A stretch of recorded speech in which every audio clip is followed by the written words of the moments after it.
저희가 건강에 좀 안 좋거나 몸이 아프면 병원에 찾아가잖아요. 그럼 의사 선생님들이 불가능한 얘기를 꼭 두 가지 하세요. 첫 번째 불가능한 얘기는 뭐냐 하면 스트레스 받지 마십시오. 어떻게 스트레스 받지 않고 살 수 있을까? 그런 방법이 있으면 저 대신 매일 와서 설교해 주시면 좋을 것 같아요. 첫 번째는 스트레스 받지 마십시오 라고 말씀하시고, 두 번째 꼭 이 말씀하세요. 운동하십시오. 왜 이렇게 운동하는 게 어렵고 힘든지 모르겠어요, 여러분. 몸이 아파서 병원에 갔고 몸이 힘들어서 병원에 가서 오히려 쉬고 싶은데 의사 선생님은 꼭 운동하십시오. 운동하셔야 됩니다. 그렇지 않으면 큰일 납니다. 그렇게 얘기하세요. 우울증이나 또 마음의 병이 있는 분들은 참 그게 더 어려운 것 같아요. 근데 사실 그런 분들도 상담 선생님이나 의사 선생님 찾아가면 특별히 그분들에게 주시는 의사 선생님의 처방은 뭐냐 하면 하루에 단 30분이라도 밖에 나가서 햇볕 맞으며 걸으십시오. 격한 운동을 하기 어려우시면 이렇게 천천히 걸으시고 밖에 나가서 사람들도 좀 만나시고 그러면 회복하시는데 훨씬 도움이 될 겁니다. 근데 그런 마음의 병이 있거나 우울증이 있는 분들, 그런 분들의 열의 9은 그 권면에 이렇게 대답해요. 의사 선생님, 한 발짝도 밖에 나가고 싶지 않아요. 아무도 만나고 싶지 않다고요. 근데 여러분, 그런 거잖아요. 우리가 한 발짝도 밖에 나가고 싶지 않다라는 생각이 들 때 진짜 어떤 때냐 하면 우리가 밖에 나가야 될 때예요. 그죠? 그때 한 발짝도 밖에 나가지 않고 그냥 있으면 병이 깊어져요. 하나님, 아무도 만나고 싶지 않아요. 의사 선생님, 아무도 만나고 싶지 않아요. 만나고 싶지 않는다 그래서 아무도 만나지 않으면 좋아져요? 아니에요. 마음의 상함은 더 깊어지고 더 깊은 골을 파고 더 깊은 동굴을 파요. 더 어려워진다고요. 아무도 만나고 싶지 않아요 라고 그런 생각이 들 때가 언제냐면 여러분들이 누군가를 만나셔야 될 때예요. 참 인생의 이상한 비밀이기도 해요. 늘 물론 운동이 필요하지만 정말 운동하기 어려울 때 우리는 운동을 해야 돼요. 2019년이 11달 지나가고 이제 한 달밖에 안 남았습니다. 여러분들에게 2019년 어떤 시간이셨는지 모르겠어요. 근데 제가 여러분들의 대부분의 표정을 보면 알겠어요. 어떤 분들은 힘이 나신 분들도 계시지만 부쩍 올해 얼굴이 더 어두워지시고 얼굴이 더 치밀해지시고 다크서클이 더 내려오고 몸은 더 쇠약해지신 것 같고 그런 분들이 훨씬 눈에 많이 띄어요. 왜 그럴까? 어느 때보다 2019년이 그분들에게 어렵고 힘드셨기 때문이에요. 추수감사절에 감사에 대해 설교해야 되는 저도 마찬가지예요. 내가 다른 애보다 더 이상 감사할 게 많아서 더 기쁘게 감사하고 더 기쁘게 하나님을 찬양하고 하나님을 더 기쁘게 노래할 수 있을까? 사실 쉽지 않아요. 여러분 아무도 만나고 싶지 않을 때가 언제라 그랬죠? 누군가 만나야 될 때예요. 여러분이 진짜 감사하기 어렵다면 그때가 언제냐 하면 여러분들이 감사해야 될 때예요. 그래서 사도 바울은 감사하는 게 좋겠다 이 정도로 얘기하잖아요. 항상 기뻐하고 쉬지 말고 기도하고 그리고 뭐라 그랬어요? 모든 일에 감사하래요. 강력한 명령이에요. 명령문이 3번이나 반복이 되는 거예요. 강력하게 사도 바울이 선포하는 거예요. 너희들은 감사해야 한다. 근데 거기 어두운데도 너희들이 감사할 만한 충분한 조건이 있다. 너희들이 더 넉넉해지고 몸도 건강해지고 행복해지고 그렇게 환경이 주어질 거니까 감사해라. 그렇게 얘기하지 않고 그냥 항상 기뻐하고 쉬지 말고 기도하고 범사에 감사해라 라고 명령해요. 왜냐하면 감사하는 게 힘들어요, 여러분 사실. 우리는 아담과 하와의 후손이기 때문이에요. 아담과 하와가 선악과를 따먹었어요. 에덴 동산에는 9,999개의 놀라운 열매들이 달린 그 나무들이 있었어요. 그걸 평생 따먹고 평생을 따먹어도 그 과실들은 줄어들지도 않고 그 과실의 맛이란 게 지금에 비할 수 있겠어요.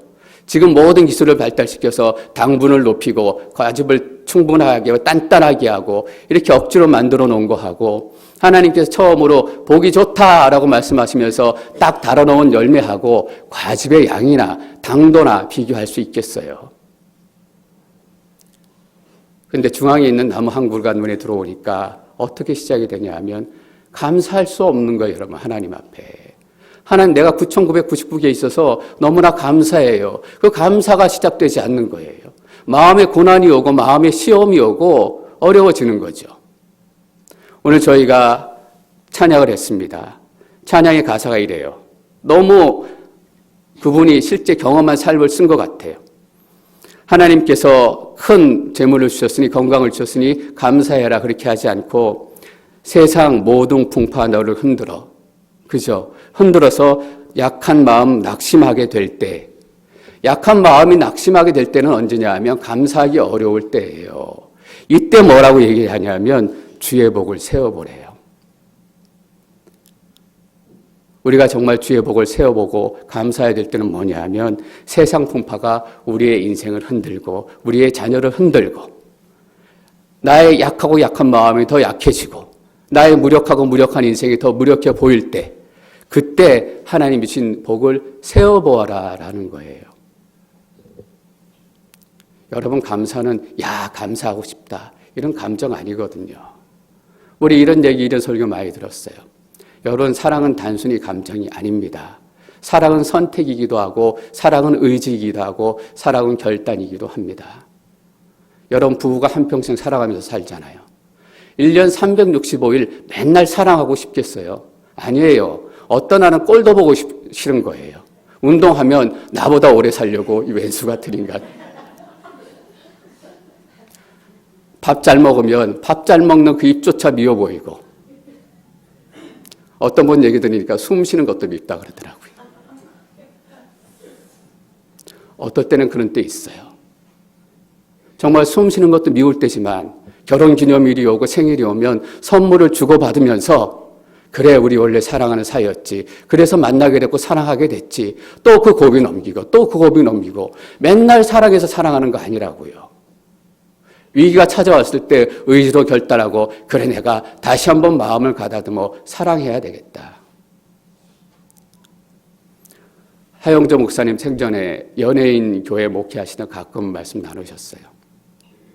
얘기 들으면 어떻게 그런 일이 있을 수 있을까? 당시에 80년대 뭐 이런 연예인들이면 정말 딴따라라고 부를 때잖아요.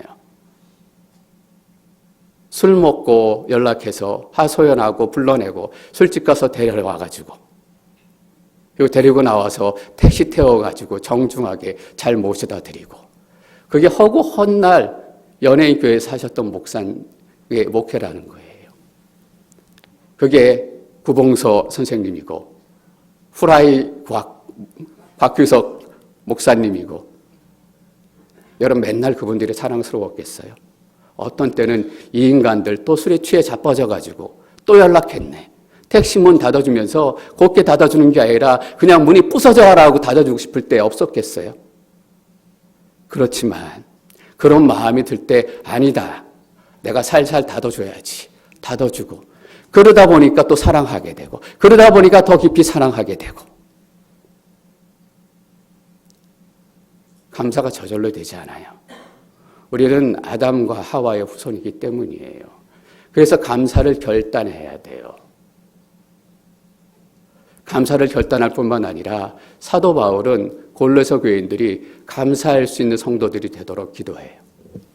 골로새서 1장 12절 말씀 함께 읽어볼까요?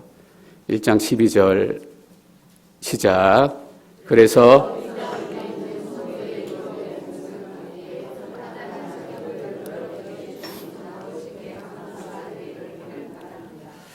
그렇죠. 이렇게 기도하는 거예요. 성도의 유업의 몫을 받기에 합당한 자격을 여러분에게 주신 아버지께 감사하게 되기를 바랍니다. 바랍니다라는 것은 기도한다라는 거예요. 하나님, 골로새 교인 성도님들이 감사하는 교인이 될 수 있도록 제가 기도합니다.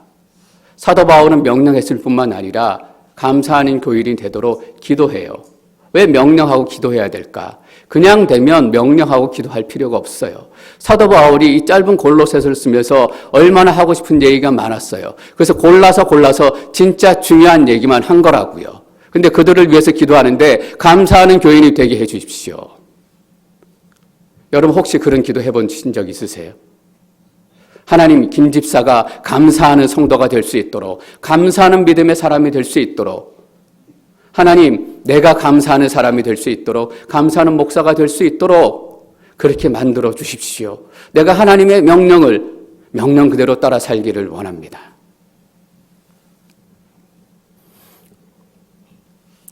성도님들의 많은 아픔의 이야기를 듣습니다. 자녀가 아프기도 하고 비즈니스가 잘 안 돼서 어떻게 할까 고민이 있으신 분들도 있고 가정의 어려움, 자녀의 어려움, 그 많은 슬픔의 이야기를 들으면서 어떻게 그 어려운 일들은 줄어드는 일이 없을까? 적어지는 일이 없을까? 시간이 지나면 지날수록, 세월이 지나면 지날수록 힘든 일은 많아지고 걱정도 많아지고 어려운 일도 많아지고, 다시 말하면 어떤 의미인 줄 아세요? 감사하기가 갈수록 어려워진다.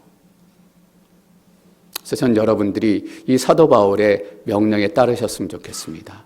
명령은 그냥 아멘 하는 거예요. 명령은 그냥 예스 하는 거예요. 군대에서 명령 불복종 제가 제일 큰 거 아시죠? 그냥 아멘 하는 거예요. 하나님, 내가 정말 지금 감사할 기분 아니거든요. 내가 지금 감사할 상황 아니거든요. 내가 지금 감사한다라고 얘기하면 사람들이 비웃을 거예요. 그렇게 얘기하지 마시고 아멘. 내가 범사에 감사하겠습니다. 모든 일에 감사하겠습니다. 여러분, 감사는 그렇게 시작하는 거예요. 4장 2절 말씀 다시 한번 읽겠습니다. 4장 2절 시작.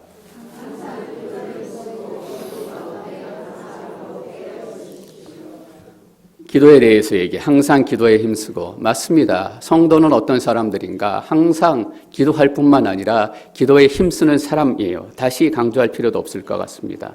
기도 가운데 감사함으로 깨어 있어야 된대요. 여러분, 깨어 있는다라는 말이 어떤 의미인 줄 아시죠? 베드로는 이렇게 얘기했어요. 정신을 차리고 깨어 있으십시오. 여러분의 원수 마귀는 우는 사자처럼 두루 삼킬 사람을 찾습니다. 왜 깨어 있어야 되냐 하면 마귀들이 우는 사자처럼 우리를 삼키려고 으르렁거리고 숨어 있기 때문에 우리는 깨어서 지켜봐야 돼요. 눈을 열어서 감시해야 돼요. 이놈들이 언제 쳐들어오나, 언제 공격하나. 안 그러면 잡혀먹을 가능성이 너무나 높기 때문이에요. 여러분, 그런데 감사함으로 깨어 있으래요. 감사함으로 깨어 있는다라는 의미가 어떤 의미예요? 깨어서 마귀들이 쳐들어오나 쳐들어오지 않나? 나를 무너뜨리나, 나의 남편을 무너뜨리나, 우리 가정을 무너뜨리나 눈을 부릅뜨고 깨어 있어야 돼요. 근데 감사할 수 있어요. 왜냐하면 절대로 나를 해치지 못하기 때문에, 절대로 나를 삼킬 수 없기 때문에, 하나님께서 네 인생 마귀가 삼키도록 놔두지 않는다라는 것을 알기 때문에 눈을 뜨고 지켜보면서도 감사함으로 지켜볼 수 있는 거예요. 여러분, 보초 서는 사람들의 두 종류가 있어요. 어떤 사람들은 망하면 어떡하지? 적들이 다 삼키면 어떡하지? 두려움으로 보초 서는 사람들이 있어요. 근데 2절에서 얘기하는 사람은 어떤 사람이냐 하면 감사함으로 보초를 선대요. 절대로 못 이긴다 이놈들아. 내가 딱 지키고 서 있고 하나님이 나를 딱 붙들고 있는데 마귀가 나의 인생, 나의 믿음, 내가 이 환난의 시대를 지날지라도, 감사하지 못하게 너가 막을지라도 나의 믿음은 절대로 빼앗기지 않는다. 왜냐하면 하나님께서 지켜주실 것이기 때문이다.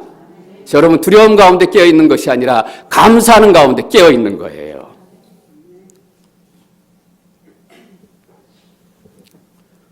지난주에 저희 계시록 12장 말씀 나눴습니다. 새벽 예배 때.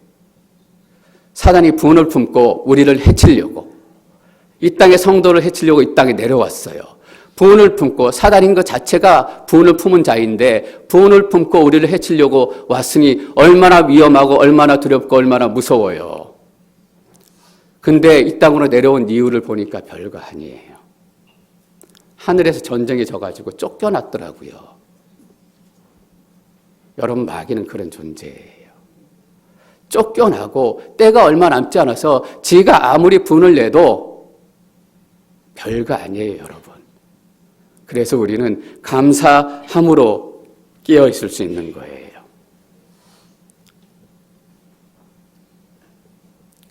또 하나의 의미는 이런 거예요. 감사함으로 깨어서 마귀를 지킨다라는 것은 반대로 얘기하면 이렇게 얘기할 수 있어요. 불평 많이 하는 사람들은 마귀의 대표적인 표적이 된다라는 거예요. 불평하고 체념하고 푸념하고 이게 습관인 분들이 계세요. 손님이 많이 오면 장사가 잘 되면 아유 힘들어 죽겠다. 손님이 안 오면 장사 안 돼서 죽겠다. 살아계신 게 신기해요. 매일 돌아가신다고 말씀하는데. 가룟 유다의 마음에 마귀가 쏙 들어갔어요. 왜 가룟 유다의 마음에 마귀가 쏙 들어갈 수 있었을지 아세요? 왜 다른 제자들 다 빼고 마귀가 가룟 유다를 타겟으로 삼았을까요? 불평이 생기기 시작했어요. 왜 예수님은 헌금 거는 거 가지고 다른 데 쓰지 않고 엉뚱한 데 쓰냐? 왜 사람들에게 다 나눠주고 왜 저 여인이 저 옥합을 깼는데 저 돈이면 얼마나 우리가 많은 것들을 하고 많은 사역을 할 수 있는데 그것들을 왜 깨트리고 나서 잘했다고 칭찬까지 하시냐? 불평이 생기기 시작하고 불만이 생기기 시작해요. 어떤 신학자가 이런 얘기했더라고요. 선과 악은 복리로 늘어난대요. 여러분 복리가 뭔지 아시죠? 이자에 이자가 붙는 거예요. 처음에는 작은 악을 해가지만 이자에 이자가 붙어가지고 엄청 커지게 돼요. 처음에는 작은 선을 해가지만 이자에 이자가 붙어가지고 엄청 커지고 엄청 능력이 된다고요. 이렇게 얘기하고 싶어요. 불평과 감사도 복리로 늘어난다. 불평이 생기기 시작하잖아요. 불만이 생기기 시작하잖아요. 예수님의 모든 행동이 꼴보기 싫은 거예요. 여러분 그런 경우 많죠. 누가 싫어지면 김집사 한번 싫어지기 시작하고 불평하고 어디 가서 욕하기 시작하면 얼굴 보기도 싫고 근처 가기도 싫고 그렇게 된다고요. 불평이 복리가 되는 거예요. 그래서 불평이 많은 교회는 매일 싸우고 매일 위기에 처해 있을 수밖에 없어요. 여러분 감사도 복리로 늘어나게 돼요. 처음에 아무것도 아니지만 내가 결단해서 감사하겠습니다. 오늘 추수감사절 내가 아프지 않고 와서 예배할 수 있게 되어서 감사합니다. 우리 일상이잖아요. 근데 이게 조그만 고백으로 감사가 시작이 되면 복리로 늘어난다고요. 어떻게 복리로 늘어나나? 그 감사를 시작으로 오늘 추수감사절의 예배에 여러분들에게 하나님의 은혜가 임하기 시작하고 그 전에 들리지 않았던 하나님의 말씀이 여러분 귀에 들리기 시작하는 역사가 나타나는 거예요. 왜냐하면 감사는 뛰어넘고 축축 올라가기 때문에. 오늘 예배에서 은혜 받으면 어떤 일이 일어나는지 아세요? 오늘 예배 잘 드렸다. 거기서 끝나는 것이 아니라 여러분의 일주일 삶이 능력 있는 삶이 되고 승리하는 삶이 돼요. 그래서 다음 한 주 동안 여러분들을 만나는 사람 일주일 동안 저 사람에게 뭔 일이 있었던 거지? 무슨 일이 일어났길래 저번 주 보는 거하고 완전 생판 딴 사람이네? 무슨 일이 일어났긴요? 하나님 추수감사절에 예배 드릴 수 있도록 도와주셔서 감사합니다.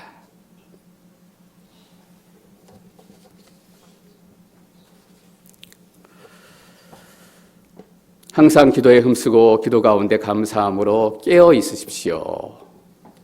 깨어 있다라는 말을 예수님께 자주 쓰셨어요. 깨어 있으라. 내가 도적같이 언제 너에게 이를지 모른다. 열처녀 비유가 마태복음에 나옵니다. 신랑이 올 때까지 기다려서 결혼식이 열릴 때까지 기다려요. 근데 5명의 처녀는 잠이 들고 준비를 제대로 못하고 게을러가지고 결혼식이 열렸는데 결혼식 안에 들어가지 못하잖아요. 깨어있어라 라고 말씀하세요. 여기서 깨어있다라는 말은 어떤 의미냐면 여러분들 잘 들으셔야 제일 중요한 의미일지도 모르겠어요. 그리스도를 기다린다라는 거예요. 5 처녀가 기름을 채워가지고 신랑과 결혼식을 기다렸던 그 마음으로 남들이 다 자는 이 세상에서 남들이 다 졸고 넋놓고 있는 이 시대 속에서 깨어서 마라나타 예수 그리스도가 오시기를 기다린다라는 거예요. 여러분 어떻게 감사함으로 기다릴 수 있어요? 왜냐하면 예수 그리스도는 반드시 오실 것이기 때문에 예수 그리스도는 우리를 실망시키지 않을 것이기 때문에 예수 그리스도는 오셔서 이 땅의 공의와 정의를 실현하실 것이기 때문에 기다리면서 안 오시면 어떡하나? 약속해보면 꼭 늦는 분들 계세요. 그래도 늦는 거는 좀 괜찮아요. 또 1대1 해보면 그런 분들 계세요. 조금씩 늦게 오시고 그런 게 습관인 분들 계세요. 근데 어떤 분들은 심한 경우에 연락도 없이 안 오시는 분들이 계세요. 한 번 안 오면 어떡하죠? 다음에 조금 늦으면 불안해요. 안 오는 거 아닌가? 못 오시는 거 아닌가? 감사함으로 깨어있을 수 있다는 것, 감사함으로 마라나타를 외칠 수 있다는 것은 예수 그리스도가 반드시 다시 오신다라는 거예요. 여러분 조금 말을 바꿔서 해볼게요. 우리의 감사의 근거는 그리스도가 되어야 한다라는 거예요. 여러분 감사하는 사람들 많아요. 나름대로 감사하는 사람 많아요. 그 사람들하고 우리하고 차이가 뭐예요? 우리의 감사의 기준은 그리스도예요. 받은 복을 세어보아라. 복 세다가 돈 세는 재미 들려가지고 내 복인 줄 아는 거예요. 여러분 아까 찬양에 뭐라고 돼 있어요? 복을 세어보아라. 나의 복을 세어보아라 얘기하지 않고 주의 복을 세어보아라 라고 가사가 돼 있어요. 내가 가져온 복이 아니라 하나님 내게 주신 복이다라는 거예요. 여러분 성경에 보면 갑질의 기도가 있는 거 아세요? 갑질하는 사람들이 이렇게 기도해요. 누가복음 말씀 같이 보겠습니다. 누가복음 18장 11절 말씀입니다. 함께 읽습니다. 시작. 바리새파 사람은 서서 자신에 대해 이렇게 기도했다. 하나님, 저는 다른 사람들, 곧 남의 것을 빼앗는 사람이나 불의한 사람이나 간음하는 사람과 같지 않고 이 세리와 같지 않음을 감사합니다. 이 사람의 감사의 기준은 뭐예요? 자기 자신이에요. 하나님, 내가 바리새인으로 태어나서 하나님의 말씀을 이 정도 공부하고 말씀을 이 정도 지키고 내가 이 정도 의롭게 살았고 그러니까 뭐라고 되어 있냐면 사람은 서서 어디 섰냐면 하나님 앞에 당당히 목을 들고 선 거예요. 내가 이 정도 사람입니다. 하나님. 내가 이 정도 사람이라서 저 바리새인들과도 다르고 죄인들과도 다르고 저는 저 사람들하고 급이 달라요. 여러분 바리새인들 분명히 기도하잖아요. 감사해요. 감사합니다라고 하나님 앞에 얘기해요. 근데 문제가 뭐예요? 감사의 기준이 그리스도가 아니라 다시 말하면 하나님의 은혜가 아니라 자기 자신이에요. 내가 재벌 2세, 재벌 3세로 태어나서 감사합니다. 남들처럼 라면 먹지 않고 고생하지 않고 배 줄이지 않고 벤츠 타니고 감사하고 VIP 쇼핑몰에 가서 캘리포니아 가면 사우스코스트라는 큰 백화점이 있어요. 명품관도 많이 들어가 있고 명품관 안에 비싼 그런 것들 파는 섹션들이 또 따로 있어요. 그것들만 따로 있을 뿐만 아니라 제가 무슨 얘기를 들었냐 하면 정말 VVIP 손님들은 쇼핑하다가 힘들면 가서 따로 쉬는 아파트가 준비되어 있대요. 우리는 웬만큼 명품백 몇 개 사서 힘들면 쇼핑백 들고 그냥 벤치에 앉아있죠. 그런 손님들이 힘들면 아파트 빌라에 들어가서 쉬면서 휴식을 취하고 그렇게 다시 나오는 거예요. 감사의 기준이 그리스도가 되지 않으면, 감사의 기준이 내가 되면, 그러니까 갑질이 기승인 거예요, 여러분. 이게 바리새인들의 갑질 기도예요. 나는 저들 옆에 가지 못해요. 저들은 나하고 달라요. 나는 VVIP이기 때문에 저들하고는 차원이 다른 사람이에요. 왜 한국에서 그렇게 갑질 문화가 횡행할까? 감사의 기준이 자기 자신이 되고 있기 때문이에요. 미국은 겉으로는 갑질이 없는 나라 같아요. 소수를 존중하고 소수를 보호하기 위한 법들이 많아요. 근데 미국도 속에 들어가 보면 똑같죠. 다 자기 잘났고. 장난인가 보니까 미국의 어느 국회의원이 보좌관 데려다가 자기 반려견 목욕시키고 시장 보게 하고 한국이랑 똑같죠. 그래가지고 사퇴했던 게 있더라고요. 제가 영어 공부를 좀 하느라고 유튜브에서 영어 강의해 주신 어떤 분의 강의를 잠깐 들었어요. 그분이 미국 분인데 이제 영어 미국에 잘 쓰는 표현들 쭉 늘 해주시는데 그 전주 거는 제가 못 봤는데 그 전주에는 미국에서 가난한 동네, 텍사스에서 가난한 동네 가서 미국의 가난한 동네는 이렇게 삽니다. 이렇게 미국이라도 어렵습니다. 라는 것을 보여줬던 것 같아요. 근데 시청하시는 분들이 그러면 그 텍사스의 가장 부자 동네 한번 보여다오. 그런 마음이 있잖아요. 도대체 얼마나 잘 살까? 부자들은 얼마나 부자일까? 그래서 텍사스 달라스 쪽에서 제일 부자 동네 간 거예요. 쭉 갔는데 가기 전에 부자 집을 한번 보여주고 싶어가지고 거기 매물로 나와 있는, 세일로 나와 있는 집들 중에 한 군데를 골랐어요. 얼마짜리냐 하면 600만 불짜리. 그래서 그 정도 집이면 세일에 나와 있으면 신청하면 이제 집 투어를 해줄 거 아니에요. 리얼 에스테이터가. 1000만 불짜리 신청하고 싶었는데 1000만 불은 차마 마음이 쫄려가지고 600만 불짜리 신청해서 갔대요. 그 집까지 약속을 해서 시간이 돼서 약속에 맞춰서 갔는데 현대차를 끌고 갔더니 집 앞에 딱 섰더니 문자가 딱 왔더래요. 이 집을 살 수 있다는 재정 증명을 보여주지 않으면 투어할 수 없습니다. 현대차 괄치당하는 게 기분 나쁘더라고요. 왜 이런 말씀 드리냐 하면 미국도 똑같다라는 거예요. 여러분, 가진 것에 감사하는 거 아니에요. 오해할 수 있어요. 내가 이거 가졌고 저거 가졌고. 가진 것에 감사하는 진짜 목적은 뭐냐 하면 주신 분께 감사하기 위해서예요. 우리는 맨날 가진 것만 감사하니까 없으면 감사 못해요. 아프면 감사 못해요. 그런데 우리가 가진 것을 감사하고 하나님께 드리는 이유가 뭐냐 하면 이것을 주신 분이 하나님이시고 하나님께서 인생의 주인이시고 주의 복을 세기 위해서예요. 그래서 하나님께 감사하는 거예요. 그래서 그것을 알게 되고 그것이 뚫리게 되면 가진 것이 없어도 감사하게 되고 가진 것이 많아도 감사하게 되고 왜냐하면 가진 것이 있던 없던 하나님은 동일한 하나님이시기 때문이에요. 가진 것에 감사해라 맞는 말이지만 틀려요. 우리는 하나님께 감사하는 사람이에요. 그게 크리스찬의 감사와 이 세상의 감사가 다르다고요. 블랙 프라이데이 아시죠? 땡스기빙 다음 날이 블랙 프라이데이예요.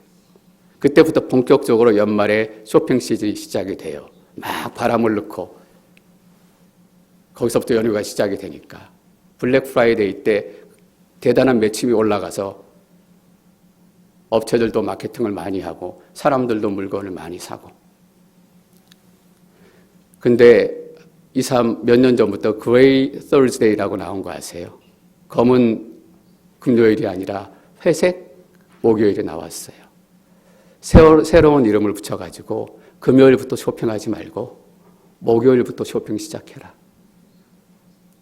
물론 이것이 업체들의 상술이기도 해요. 동시에 뭐냐면 이 시대에 아무리 사고 아무리 채우고 아무리 쫓아다녀도 만족할 수 없는 이 시대의 영성을 얘기하는 거예요. 핑크 웬즈데이가 나오고 블루 튜스데이가 나오고 무슨 날이 나올지 모르겠어요. 갈망되어지지 않고 채워지지 않는 우리의 영적인 상태를 그대로 얘기하는 거예요. 그렇게 감사하는 것 같은데 왜 늘 아쉽고 만족하지 못하고? 왠지 아세요? 그리스도가 우리 만족의 기준이 되지 않기 때문이에요. 그래서 여러분이 잘 아시는 유명한 본 회퍼라는 목사님이 이렇게 말씀하셨더라고요. 그리스도 때문에 감사할 수 없는 것에 대해 나는 결코 감사하지 않는다. 무조건 감사하는 거 아니에요, 여러분. 근데 그리스도 때문에 그리스도를 위하여 그리스도를 품고 감사할 수 있느냐? 그렇지 않으면 거기에 대해서 감사하는 것은 죄예요. 도둑질한 거고 음란한 거고. 페니 크로스비라는 분이 계세요. 여자분인데 1800년대 사셨던 분이에요. 여러분 이분의 이름은 잘 모를 거예요. 이분이 뭘로 유명하냐 하면 찬송가 작사를 엄청 많이 하셨어요. 몇백 곡을 하신 거예요. 그중에 우리가 잘 알고 있는 곡이 어떤 곡이 있냐 하면 예수 나를 위하여. 예수 나를 위하여 십자가를 이런 찬양도 했고 나의 갈 길 다가도록 나의 갈 길 다가도록 예수 인도하시니 이런 찬양하셨죠. 더 길게 하고 싶은데 창피해서 더 길게 못하겠어요. 이렇게 은혜의 찬양을 하셨는데 이분이 원래 태어나기를 장애를 가지고 태어났어요. 태어난 지 6개월 만에 의사실수로 앞을 못 보게 됐어요. 평생을 앞도 못 보고 장애로 사신 거예요. 얼마나 성격이 날카로웠을까. 누군가 옆에 나와서 말이다 붙일치면 화를 내고 부모님에게 성질을 내고 이것저것 집어던지고. 여러분 상상해 가시죠. 부모님이 교회를 데려갔는데 말씀이 들어오겠어요? 은혜가 들어오겠어요? 자기의 인생이 그런데 태어나자마자 눈에 보인 것이란 건 아무도 없고 제대로 움직일 수도 없고. 근데 어느 날 그냥 평소 좀 따라서 예배 갔다가 한 찬송을 듣게 돼요. 웬 말인가 날 위하여. 가사를 좀 봤어요. 웬 말인가 날 위하여 주 돌아가셨나. 이 벌레 같은 날 위해 큰 해 받으셨나. 내 지은 죄 다 지시고 못 박히셨으니 웬일인가 웬 은혜인가 그 사랑 크셔라. 이 찬양을 듣는데 마음 깊은 곳에서부터 그냥 알 수 없는 눈물이 주르르르 흘러나오고, 그날 그 찬양을 통해서 예수님을 인격적으로 만났어요. 그리고 나서 평생 기쁨과 감사와 찬양 가운데 찬송시를 짓는 그런 일로 일생을 마치신 분이에요. 근데 그분에 대한 유명한 일화가 있어요, 여러분. 어떤 분이 그분에게 이렇게 물었어요. 그래도 다시 태어나면 눈을 뜨시고 싶죠. 눈 뜨고 살아가고 싶죠. 눈 못 뜨는 게 너무나 아쉽고 안타까우시죠. 라고 크로스비 여사에게 물었어요. 근데 크로스비 여사가 뭐라고 대답했냐 하면 아니에요. 내가 시작 때부터 앞을 보지 못해서 좋은 점이 있어요. 내가 천국에서 처음으로 눈을 떴을 때 내가 가장 처음 얼굴을 보게 될 분이 예수 그리스도예요. 여러분, 우리는 눈 뜨고 살지만 얼마나 더러운 꼴 많이 보고 삽니까? 그래도 눈 뜨고 살고 싶잖아요. 그래서 이 크로스비 여인도 그러려니 했는데 아니래요. 내가 다시 처음으로 눈을 떴을 때 가장 천국에서 처음 보게 될 그 모습이 예수 그리스도의 얼굴입니다. 여러분, 우리 감사의 근거는 그리스도가 돼야 합니다. 이거 잊으시면 안 돼요. 그러면 우리는 갑질의 감사, 갑질의 기도, 갑질의 삶을 버릴 수가 없어요. 하나만 더 나눌게요. 감사함으로 깨어 있으십시오. 그 앞에 기도 가운데 감사함으로 깨어 있으십시오라고 되어 있어요. 여러분, 기도하는데 어떻게 감사함으로 기도할 수 있어요? 물론 감사하는 일이 있으면 감사할 수 있어요. 근데 우리가 대부분 기도할 때 불안하고 안타깝고 두렵고, 하나님 이거 망하면 어떡하죠? 내가 쓰러지면 어떡하죠? 내가 당장 죽으면 우리 가정은 누가 돌봐요? 그런 긴급한 기도 제목 가지고 하나님 앞에 나아가서 눈물로 기도하잖아요. 우리는 실제로 불안하고 떨면서 기도하는데 여기 보니까 기도 가운데 감사함으로 비슷한 말씀이 있더라고요. 빌립보서 4장 6절에 보니까 아무것도 염려하지 말고 오직 모든 일에 기도와 간구로 여러분이 구할 것을 하나님께 감사함으로 아뢰십시오. 감사함으로 기도하십시오. 여러분 떨면서 기도하는데 어떻게 감사함으로 기도할 수 있어요? 하나님께서 이루어 주실 것이기 때문에. 내가 눈물로 기도하는 것 같지만 하나님께서 이 기도를 분명히 들으시고 너희가 무엇이든지 내 이름으로 구하면 내가 다 이루어 주겠다. 이 약속의 말씀이 있기 때문에 눈물로 기도하지만 한편에서는 감사함으로 기도하는 거예요. 하나님께서 이 기도를 반드시 이루어 주실 것이다 라는 감사가 먼저 나오기 때문이에요. 우리 칼리지 학생들이 채팅하는데 약자를 많이 쓰잖아요. 제가 영어를 웬만큼 하지만 약자는 잘 모르겠더라고요. 약자를 쓰는데 TYIA라고 쓰더라고요. 문장 끝에.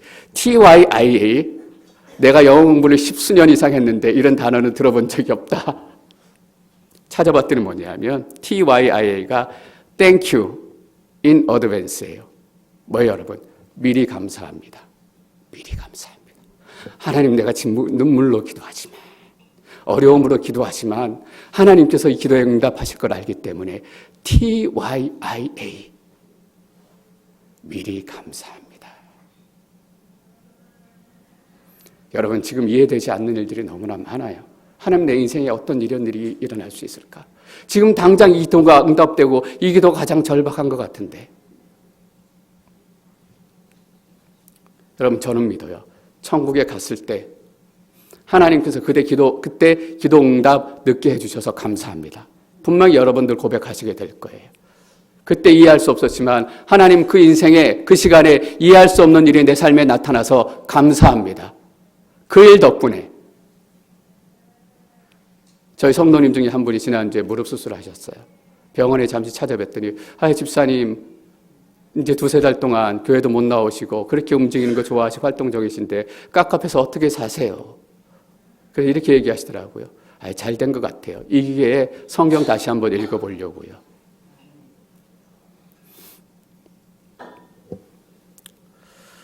오래된 미국 찬양 중에 땡큐라는 찬양이 있어요, 여러분. 많은 분들 아실 거예요. 땡큐라는 찬양이 있는데 이런 내용이에요. 꿈을 꿔요. 꿈을 꾸는데 천국에 가는 꿈이에요. 천국에 가서 금바다와 또 수정바다를 걷고 있어요. 그 걸으며 사람들을 만나는 건데 천국에 가서 그 금바다 황금길을 걷고 있는데 한 청년이 다가와요. 청년이 다가와서 인사를 하는데 암만 생각해도 누구인지 모르겠어요. 누구십니까? 라고 물어보니까 그 청년이 이렇게 대답해요. 당신은 내가 8살 때 주일학교에서 나를 가르치셨습니다. 매 주일반이 시작되기 전에 선생님은 늘 기도하셨습니다. 그런데 그렇게 기도하시던 어느 날 나는 내 마음을 하나님께 드렸습니다. 제가 바로 그 청년입니다. 감사합니다. 당신이 드려줘서 내가 변화된 인생이 됐습니다. 또 다른 사람이 찾아와요. 모르는 사람이에요. 근데 그 사람이 또 인사하면서 한 선교사님이 당신 교회에 갔을 때 선교사님이 가지고 온 나의 사진, 우리 마을의 사진을 보면서 당신이 눈물을 흘렸습니다. 그때 당신도 별로 가진 게 없는데 별로 가진 것도 없지만 그 선교사님에게 헌금하시고 물질을 드렸어요. 예수님이 그 선물을 받으셨고 그것이 바로 내가 여기 있는 이유입니다. 한 명씩 한 명씩 찾아와요. 다 아낌없이 당신 때문에 마음이 만져지고 회복된 사람이래요. 그리고 이렇게 이어집니다. 당신이 한 작은 일, 땅에서는 알려지지 않았던 희생들이 이제 천국에서 선포됩니다. 천국에는 눈물이 없다고들 합니다. 그러나 나는 확신합니다. 당신은 그 자리에서 반드시 눈물을 흘리고 계실 겁니다. 당신은 주님 앞에 섰고 주님이 말씀하셨습니다. 나의 자녀야 주위를 둘러보렴. 너의 상급이 크다. 당신을 주님께 드려서 감사합니다. 그 때문에 내가 바로 변화된 삶입니다. 주님께 드려서 감사합니다. 당신이 드려서 너무 기쁩니다. 여러분, 지금 우리 다 이해할 수 없어요. 그러나 이해할 수 없는 일 때문에 우리가 반드시 감사하게 될 날이 올 줄 믿습니다. 여러분, 그냥 기도하지 않아요. 우리는 깨어서 기도하고 특별히 감사함으로 깨어서 기도하는 사람들이에요. TYIA, Thank you in advance. 이 먼저 드리는 감사가 여러분 가운데 충만하시기를 축원합니다.